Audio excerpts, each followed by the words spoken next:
अनेक वर्षापासून आम्ही चळवळीत आहोत, पण आज युवकांनी जी त्यांची ताकद दाखवून दिली, खरंच आम्हाला भयंकर गर्व आणि अभिमान वाटला. आणि आज या युवा शक्तीकडे जी ताकद आहे, खरंच आम्ही सगळे विसरलो की होतो की काय, पण त्यांनी ज्या क्रिएटिव्हली काल्पनिकतेनं कल्पकतेनं तिथं आंदोलन केलं, मला असं वाटतं या युवा शक्ती पुढे या सरकारला झुकावं लागतंय. आणि आज धर्मेंद्र प्रधानांचा राजीनामा ही एक अर्धी लढाई आम्ही जिंकलेली आहे. पूर्ण लढाई जिंकली असं म्हणत नाही, परंतु ती अर्धी लढाई जिंकण्याचा देखील आम्हाला खूप अभिमान वाटतोय.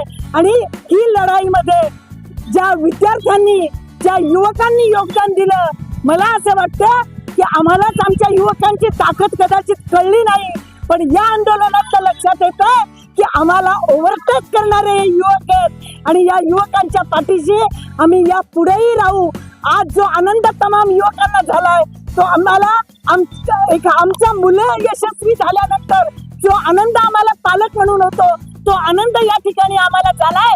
अर्थात पुढची लढाई त्याची दिशा देण्याचं काम एक चळवळीतले जुने कार्यकर्ते म्हणून आम्ही करतच राहू, एवढंच सांगते. इन्कलाब जिंदाबाद.